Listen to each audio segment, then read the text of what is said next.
Welcome back to Southern Therapy Podcast. How are you wonderful people doing on today? Happy New Year, you guys. I was going to say happy birthday to ya. Happy birthday to ya. Happy new decade. What's up, you guys, and welcome back to Southern Therapy Podcast. I am so excited to actually be releasing a podcast on the very first day of the year.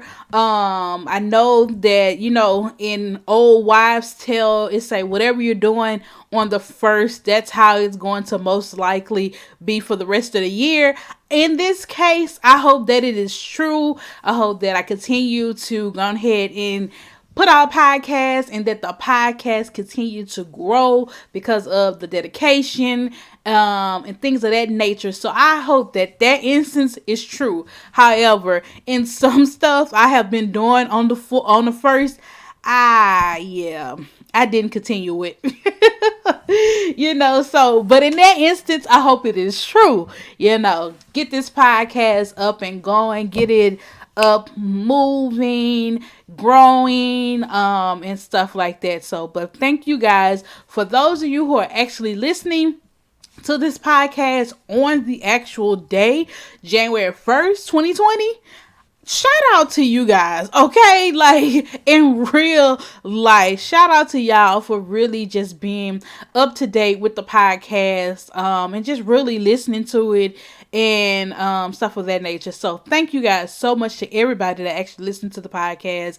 Like, I really and truly am grateful. I really am glad that I have a place where I can just come, be myself, talk the way that I want to talk, and people receive it.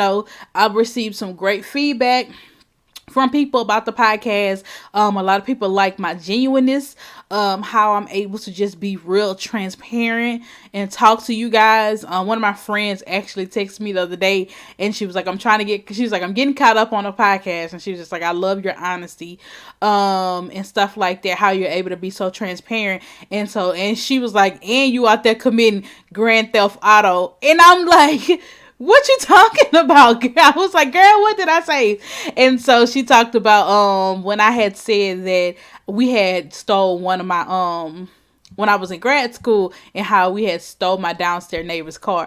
Like, y'all, I died laughing. And I was just like, girl, I say so much stuff on the podcast, and like a lot of times I don't listen to them again. Like, I talk it out, and boom, I just put it out there. Like, the only time I may go back and edit something is if it's something like that. Like, if I say a person name that I'm not supposed to say, or something like that. Like, I would go back and try to edit it in. But other than that, like, your girl is about one take wonders. Like, it may take me a while to get started. Like, I would be like, okay, I'll record the intro, but then I don't like it. So then I'll stop and I start. But once I get into the flow of things, it's over. Like, there's nothing else. There's no stopping. There's no editing or anything like that. I just go with the flow and I just talk. Like, yes. So, but nonetheless, y'all, that wasn't even on my list of things to talk about. Like, I create a list and I want to talk about these certain things, but then I get off track, I get off subject, and I just start talking about some of everything else. But y'all, bear with me, okay? So, y'all, let's just go ahead and jump into today's episode. What I want to talk about is, like, I want to do a year in review, goals and stuff like that for 2019. I did one on my YouTube channel. So if you want to go check that out, Danielle Bailey, LCSW-BACS. That's where I go into detail about my goals. It's a 2-part video. It's the first part is about my goals that I wrote down for myself, and the second part is about the things that God had me to also do in the year that just wasn't even planned, wasn't even thought of, I could have not come up with this stuff on my own. So it's a 2-part video. The second video is where I go talk about God's plan. For those of you that don't know, This podcast, I do talk about God. God is the CEO of my life. He is the CEO of my business as well. Although, let me just be transparent. Right now, I'm not on good terms with God. Like, I'm not doing what I'm supposed to do. Just to be honest and transparent. Like, I'm getting back there, y'all. Like, and I know y'all keep hearing me say that in like the last 2 to 3 episodes, but it's true. Like, oh, y'all, like, I'm not even gonna say that it's the enemy, but once you like, when the Bible says that the God is forever married to the backslider, um I am so grateful for that, y'all. Look, sorry about that, child. That's my mom, y'all. She didn't call. But when God says that He is forever married to the backslider, like, I am grateful for that, because of the simple fact is that, like, right now I'm in a position, I feel like, of backsliding position, if you want to call it. Like, I know what I'm supposed to do with God. I know what I'm supposed to do, but I'm not doing it, y'all. And I'm not sure if it's because, like, I'm not going to church like I'm supposed to, y'all, but like my relationship. And I think that I'm getting hung up on the actual physical location and not going, but still having a spiritual relationship with God, which is they're totally different. Yes,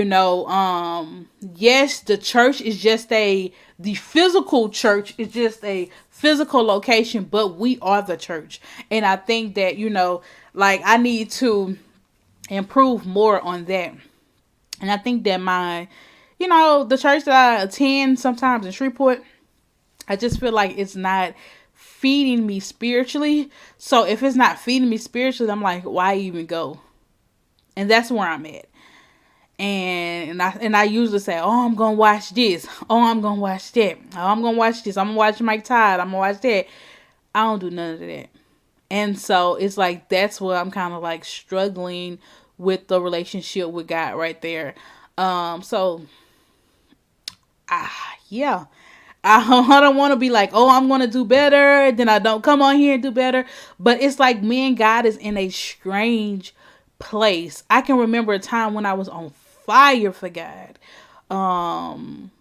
And that was back when I was in college. And a lot of times I longed to be in that place where I've been on fire. Like, I went to college. I was, I was Judy, let's save sister, whatever, um, and stuff like that. So, like, I was just totally on fire for God and stuff like that.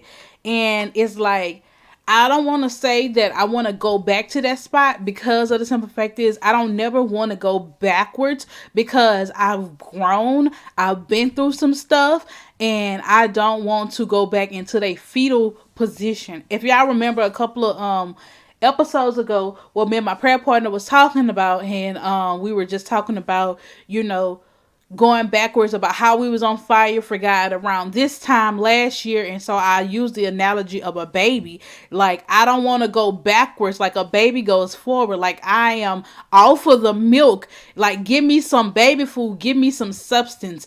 And so that's kind of where I want to go. I don't want to say that I want to go backwards and be on fire like that, because I've been through some trials and tribulation. I've been through some stuff and I've overcome it. So I want to take that and find this new area that I am with God that I don't understand.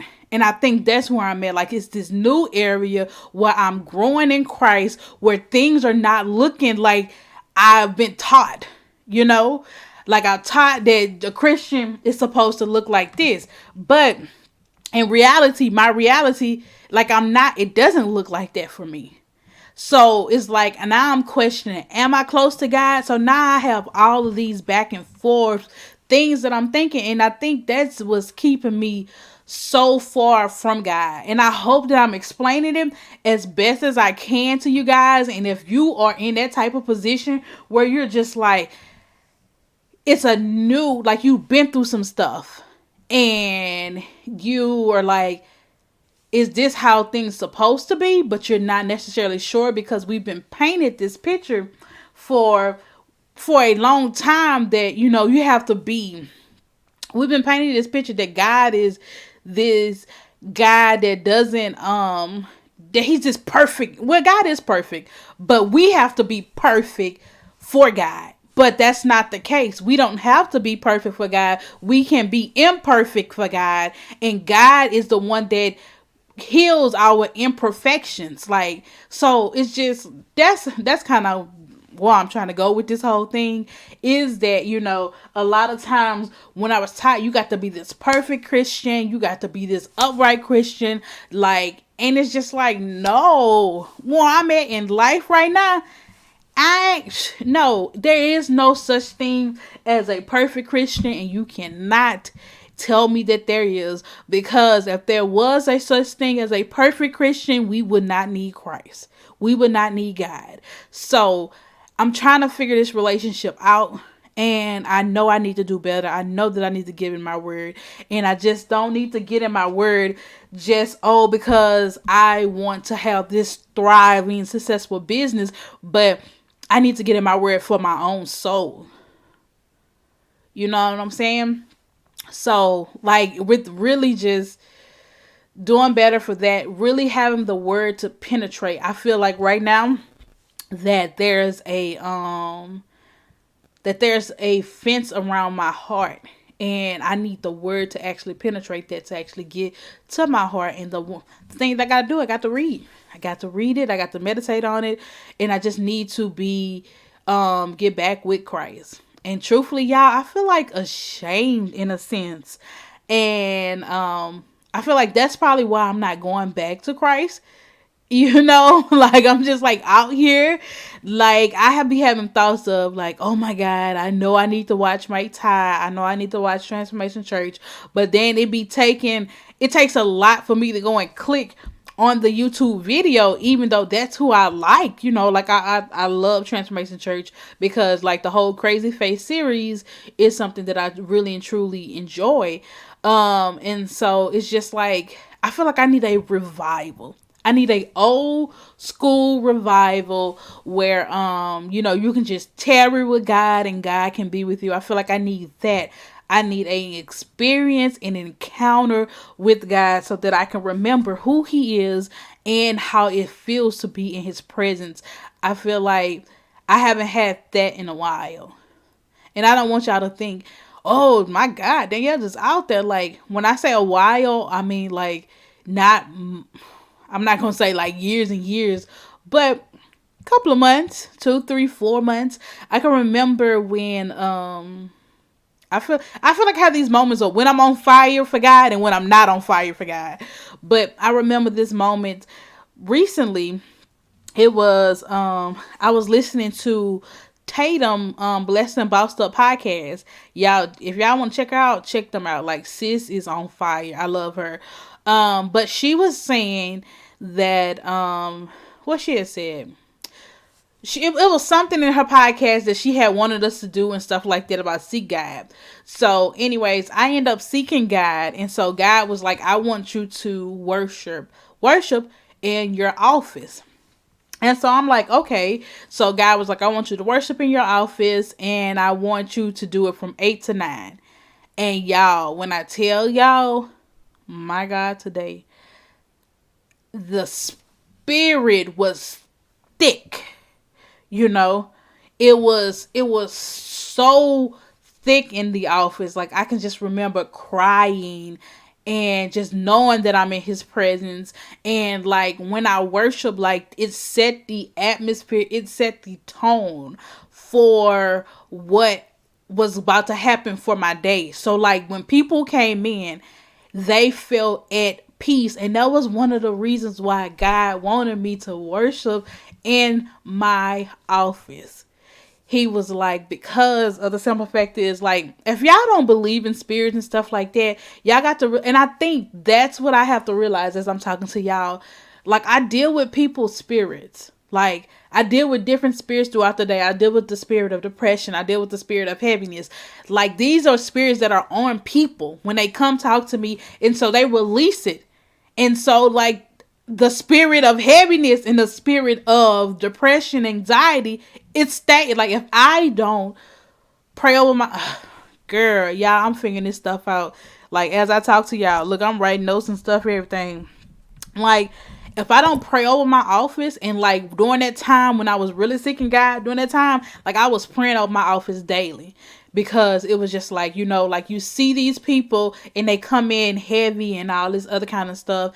And so once they leave, they're free, but their spirit has to go somewhere else. And if I'm not careful, the spirit will stay there and weigh up on me. The spirit of heaviness, the spirit of overwhelm, the spirit of anxiety, like that will weigh up on me if I'm not careful enough. And if I don't pray over my office, if I don't worship in my office, if I don't invite God into my office.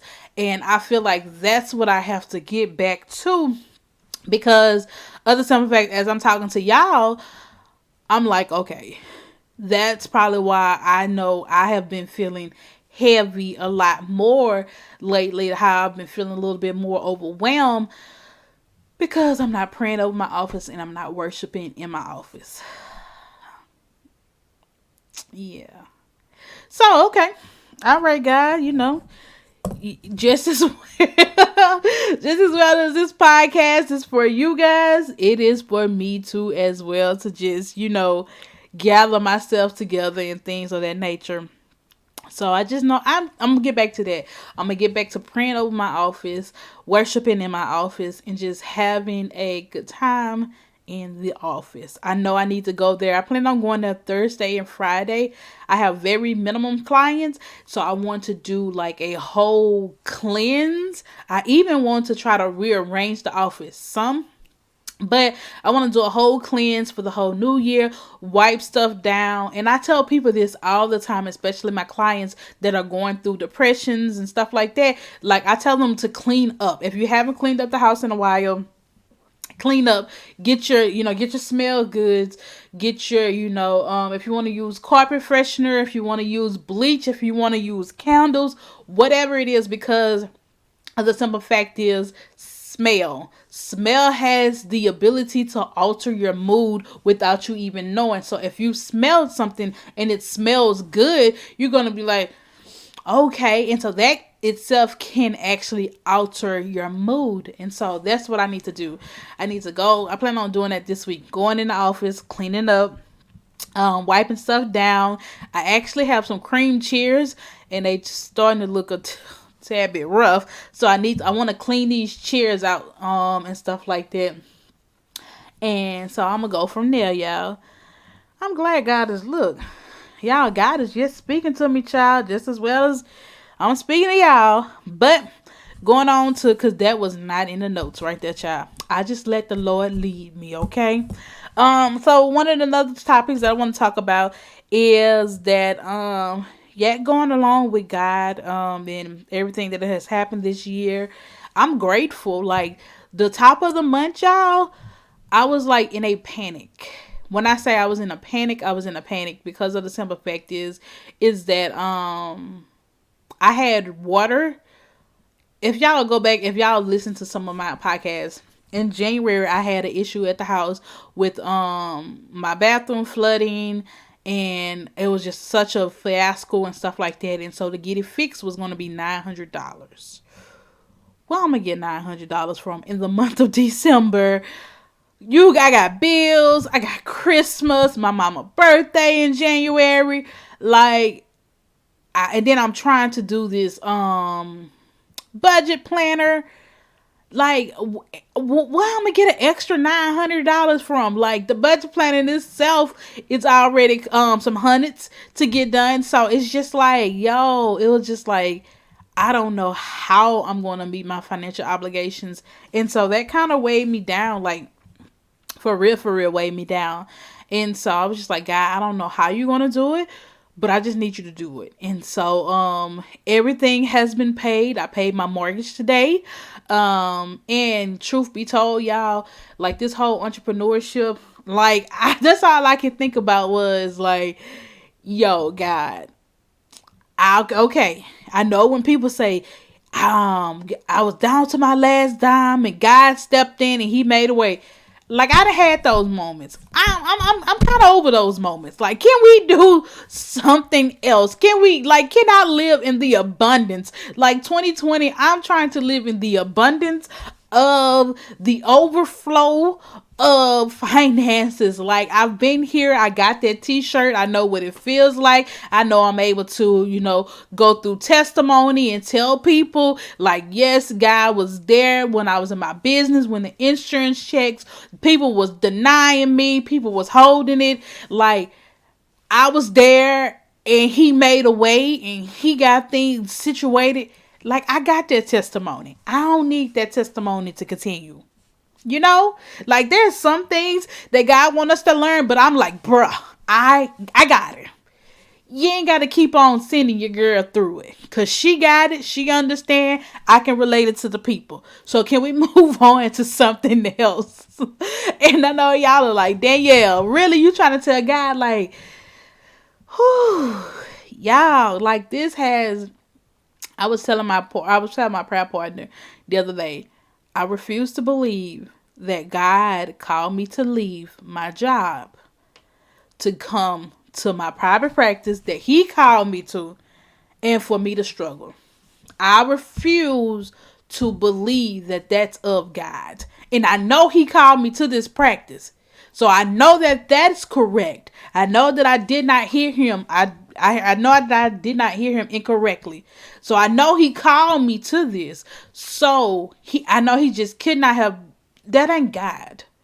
And I stand on that. And I'm so firm to believe that. I just need to see the promises that he has for me. And I encourage you guys to actually have that mindset and to have that stance. Like, I know what God called me to, and I refuse to believe that he would take me from A and bring me all the way, drop me all the way back down. I refuse to believe that God would keep me there for so long. If he need me to learn, that's what I'm saying. If he need me to learn something, let me learn it. Let me move on. But I want you to be bold and I want you to be confident. And like that's what I am. I'm bold and confident to believe God ain't bring me from making X, Y, and Z to barely making pennies. He that's just that's not of him. I know he's not gonna keep me here that long. I do need to learn some stuff. So that's why I say I feel like I'm learning it. And I feel like that he's increasing my faith in him. Because I think I did I can't remember if it was a YouTube channel, if it was a YouTube video, or if it was a podcast where I realized that I was putting more faith in my job versus God. I think it was a YouTube channel video where I realized that like I put too much faith in my job. I knew that they would pay me every 2 weeks. I just believed it. I never thought anything different. And now here I am. I'm connected to the source. There's a difference between the source and the resource, okay? The resource is the job, but God is the ultimate source. So here I am, a direct line to the source, but questioning the source. But I never question my job. I never question the resource. And so, but I'm questioning the source. So I hope y'all following with that. So it was just like, I learned that I need to be more dependent upon God. And so that's why when you hear me say I refuse to believe that God done that God is going to keep me here, that God is just going to be, oh, this is all I have for you. No, sir, no, ma'am. I refuse to believe that. And I already know that God has told me that I'm going to be a multimillionaire by the time I'm 40. Like, I know that these promises, okay? I know that these promises, that he said it. I remember back, when it was, back in 2009, maybe 2010, I had a dream. I was standing in my apartment. I was working at CPS, Child Protection. And so God had spoke to me in a dream and he was like, you're going to do great things. And I was like, What? So I get up that morning. I'm so excited. Y'all, I text my friend, y'all, the Lord said I'm gonna be great. I'm gonna do great things. I'm so excited. And I end up going to CPS, child, to just cut me down. But I know that God has great things for me. I'm going to do great things. I'm going to help people, and stuff like that. I just got to get my whole life together, y'all. That's all it is. And I'm getting there as I listen to this podcast. And now I'm just putting myself out there. But yeah, yeah, I know somebody can identify with this. I know that I'm not the only one that's going through this. But nonetheless, y'all. So let's keep on going.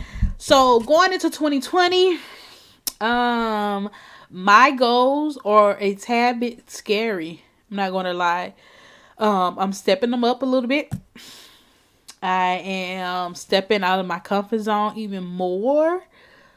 Um, I'm petitioning for some big requests, and I know that when I petition for a big request from God, that God is going to require more from me, and I need to be able to do more.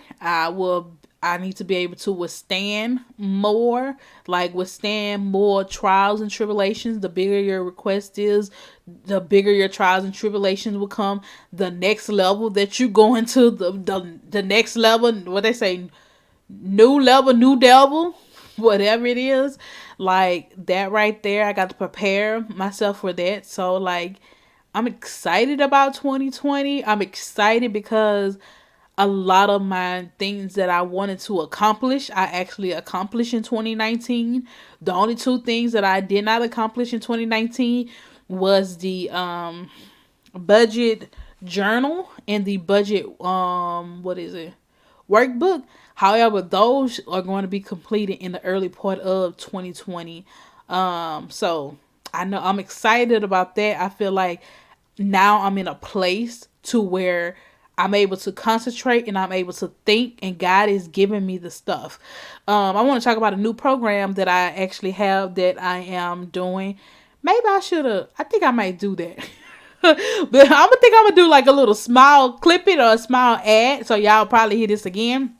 But God gave me the idea back on December the 10th. He gave me an idea for an upcoming service that he would like for me to offer to my clients in 2020. And that is, drum roll please, a financial literacy masterclass where we will meet via Zoom platform, online twice a month.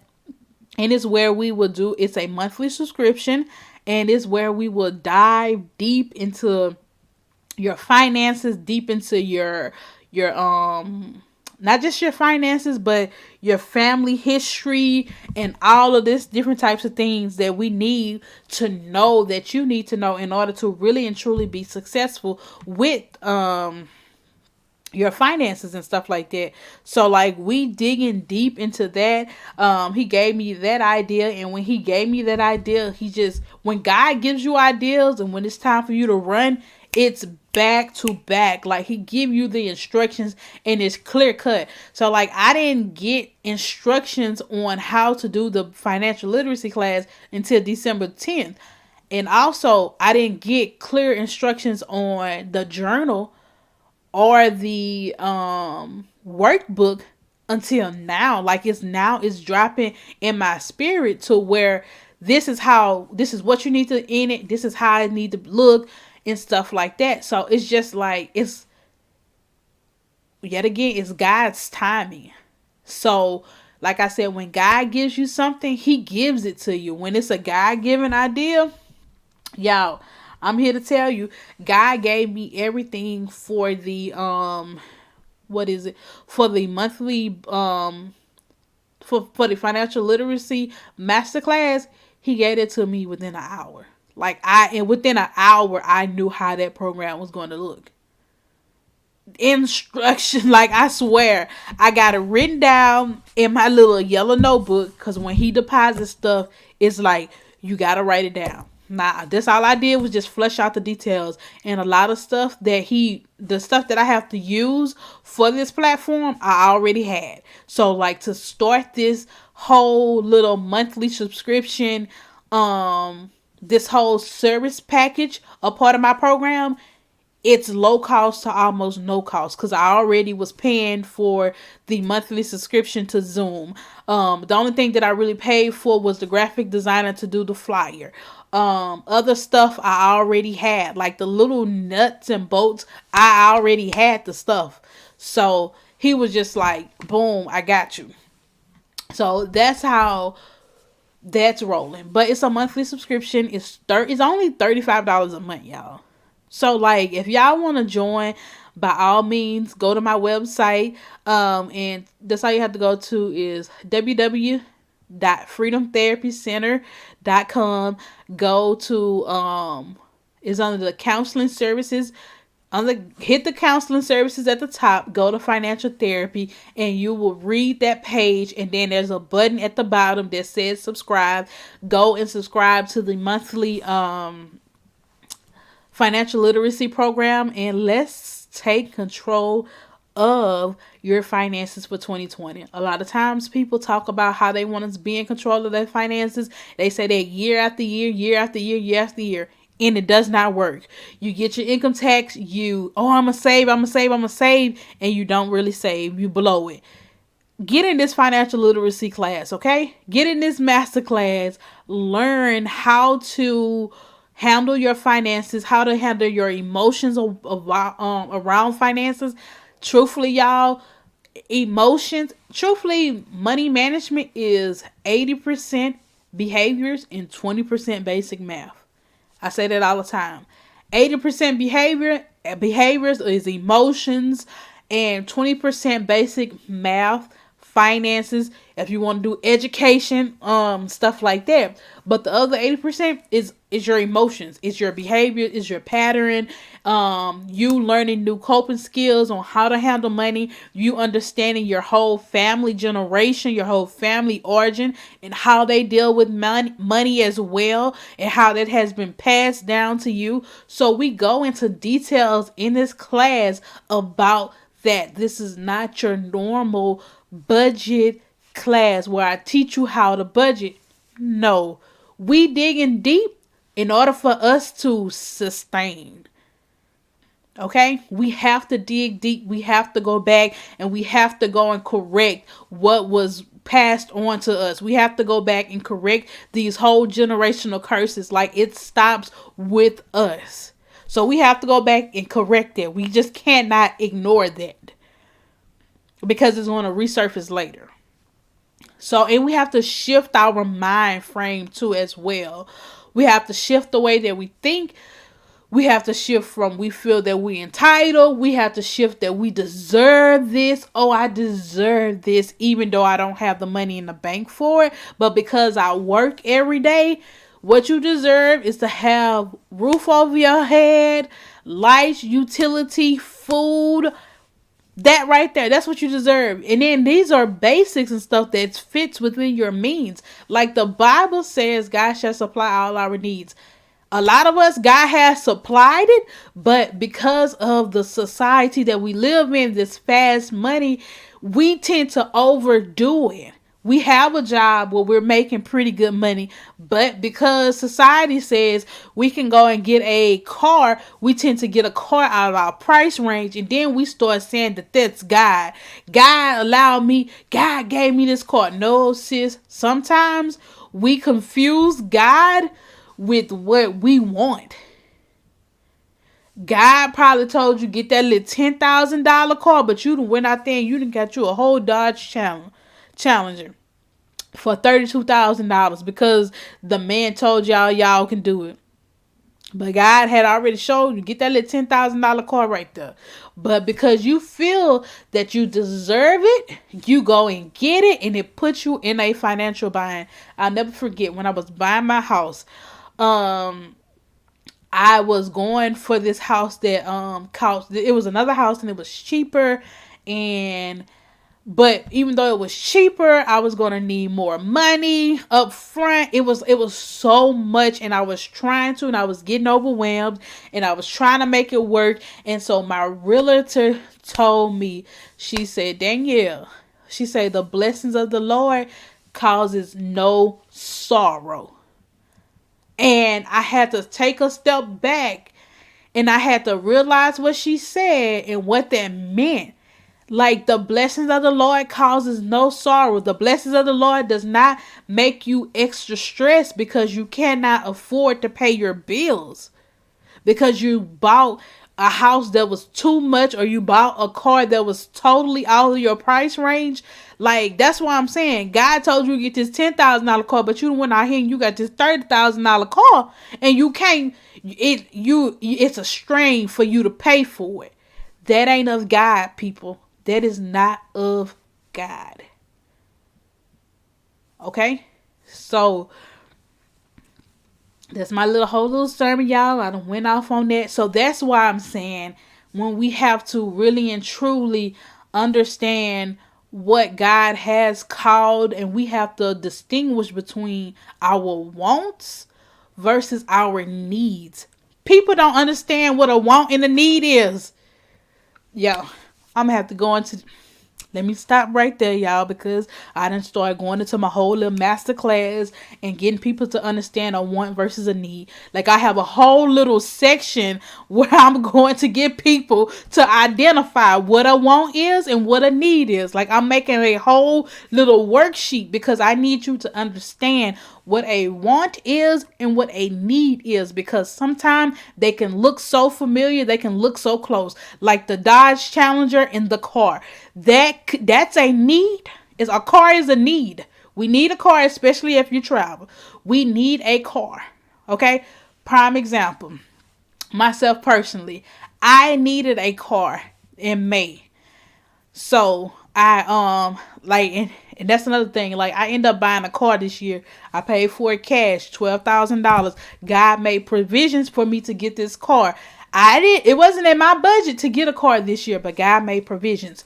So when I decided, I was just like, okay, God, I feel like it's time for me to get the car, because my little black car, it was, you girl, y'all, that thing, I started not trusting my car. When I can't trust this car, because the car had over 275,000 miles on it, y'all. Like, the car did me well, and I was traveling back and forth to Leesville. So I started not being able to trust the car. Even though people have been telling me for years, my parents and my brother, like, Danielle, the car is old. You need to get a new car. And I'm like, child, is paid for. I'm not getting no car note. Blah, blah, this. And the next car that I buy, I'm going to have to pay for it in cash. I'm not getting a car note, people. So when the car started feeling unsafe, I said, God, I feel like it's time. I need a new car. So I started praying for God to give me a new car. So God started coming out with the blessings. I end up getting a contract with the, when I say he made provisions for this car that I'm in now, and I'm getting to the want versus a need, right? So I'm like, God made provisions for it, right? So I bought the car May 10th. So God ended up, yeah, I did. I bought the car May 10th. So God allowed me to be awarded a contract with for Polk. And in this contract, y'all, I worked 16 days. If this ain't God, I don't know what is. I worked 16 days and made $7,000 in them 16 days. I got a sign-on bonus for $3,000, and the rest of it was from the contract. $7,000. So I had already had some money saved. The car that I wanted was because I was looking for cars. I was like, okay, at first I said I'm gonna get a $10,000 car. That's what I said. But then I saw the car that I have now. It was 12. It was I didn't know. No, they tried to sell it to me for $12,500. It's a 2012 Honda Accord, and it had less than 65,000 miles on it. First of all, a 7-year-old car with 65,000 miles on it, still Still, first of all. And so I go to the dealership not knowing how much it was. And so how I end up getting in the car, how the man end up calling me, y'all, just all guy. And so when I get there, I see the car, and then I see another car. And so my dad was like, Danielle, you sure you don't want to get that other car? Because the other car looks a little bit more sporty, looks a little bit more your speed than the car that you're actually buying. And the difference between the cars, y'all, was about $2,500. And the other car had more miles. And so, so here I am sitting up here like, well, Daddy, you right. That car that I'm going to end up buying, it is a grandma car. And true enough, the car is just like my mama car. It's just great. My mama car is a 2010, mine's a 2012. And so I was just like, 2012, y'all. And so I was just like, I don't know, Daddy. And so, like, my dad, he was like, there go the seed being planted. He was like, you should get that 2014 because that 2012, it's grandma looking. And now, y'all know I said I need a car as a need because I was traveling. So now it begins to be, it's a want versus a need. The 2014, that's $2,500 extra. That is 10,000 miles. I think they had like about 10 or 15,000 miles more. So now I'm choosing between $2,500 extra, 10 to 15,000 miles more. But because it looked good, and I'm going with that want versus a need.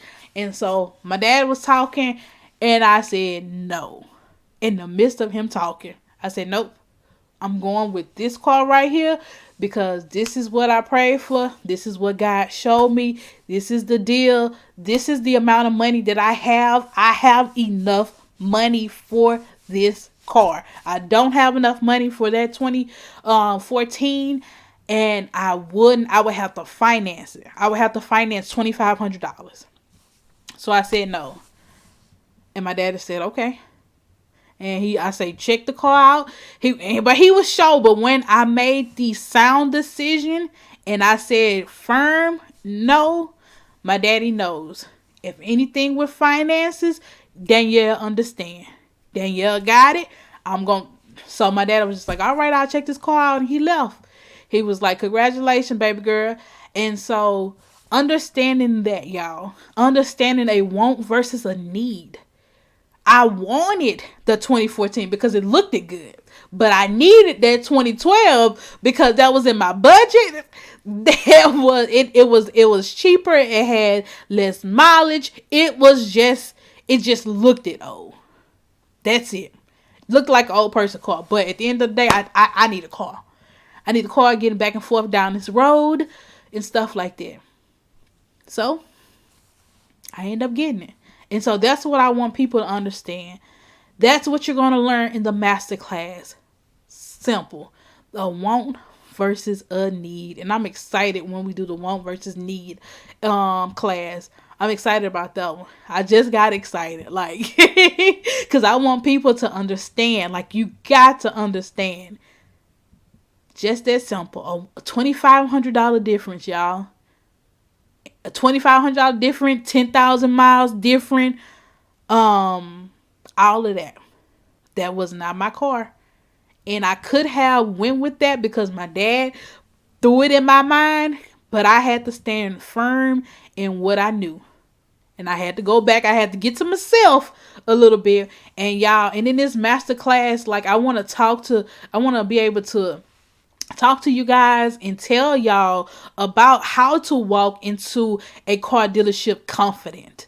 Like when you want to talk about somebody who walked in that car dealership confidence, like y'all can't tell me nothing. I know what my credit score is. I can get anything on this lot. I told the man, say, ma'am, and this is the crazy part, y'all. No African American dealer wanted to sell me a car. Nobody came out there to see what kind of help I needed. No African American dealer did. They saw me pull up. And no African American dealer did. A white man came out there and was like, ma'am, how can I help you? And when I walked in, 2, 3 African American guys just sitting there, not doing anything. But soon as a Caucasian male came up there, and y'all, this is number guy, because when I got my car, 2 minutes later, a Caucasian male, white male, came up there looking for the same car. 2 minutes later, but I had walked in and the man was going back there to get the keys for to show me. No, it was 5 minutes later because we hadn't looked at the car and everything, and so the salesman would not give them the keys because he was like, she's gonna buy this. And so but soon as those African American dealers saw that white male come up in there, they jumped up and was like, how can I help you, sir? But you did not know that I came in with a mission and a purpose and $12,000 in checks. They didn't know that. Just because I might look young, might look like I got a bald head, y'all might think whatever the assumption that they had, but they missed that sale. And so when one of the guys was trying to talk to me, one of the African American males was trying to talk to me about something, like why my little man, he was gone. And so he was just like, we were just talking, and I told him that I knew about finances and stuff like that. And so he was like, oh, okay. So then he was like, what's your credit score? And I told him what my credit score was, and like his face almost hit the floor. And he was like, you can have anything you want on this lot. I said, I know, but I came for this 2012, and this is what I want. And I don't even need y'all to run my credit because I got the money. And I walked in with so much confidence because it was just like, I'm not at the mercy of y'all. Like, I know what I'm capable of. And that's the confidence that I want to give people. It's not arrogance. It's confidence because I worked hard. I saved my money. I knew I did what I needed to do to get my finances in order. Like, I wasn't going up in there like, ooh, please give me a car. No. This the car that I want. Run me that car.